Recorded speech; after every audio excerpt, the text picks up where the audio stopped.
CST, une image qui a fait sensation il y a quelques jours.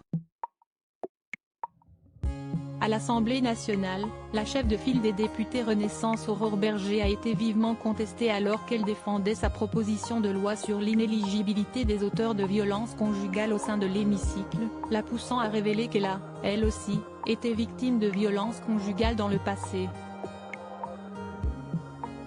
Invitée lors de l'interview de la matinale ce jeudi 16 mars sur la chaîne PNU, celle qui a une technique bien à elle pour motiver ses troupes a été interrogée par Laurence Ferrari sur les raisons pour lesquelles elle n'avait pas fait part de ces événements plus tôt.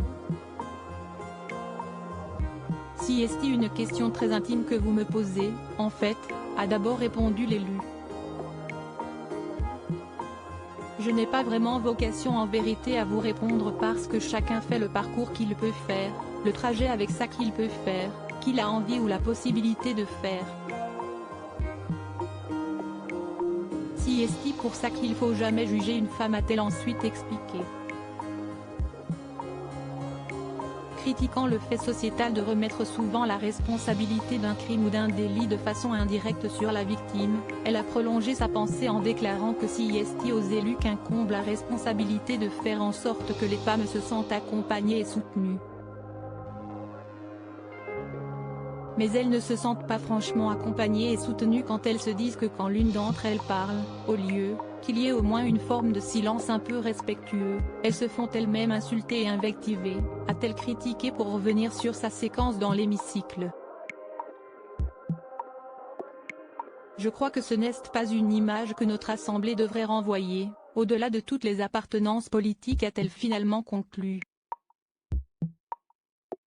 Aurore Bergé, le témoignage poignant qu'elle a relayé pour défendre le droit à l'IVG sur certains sujets de société. Aurore Bergé a souvent parlé avec son esprit mais également avec son cœur, se sentant particulièrement concernée.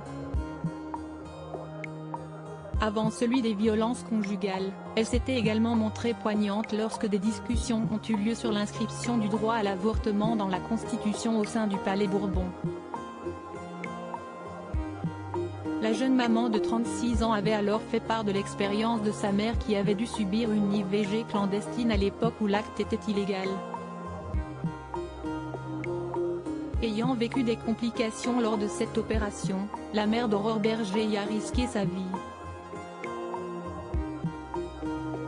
Un danger contre lequel la jeune femme se bat, pour que plus aucune fille n'ait à le courir à l'avenir.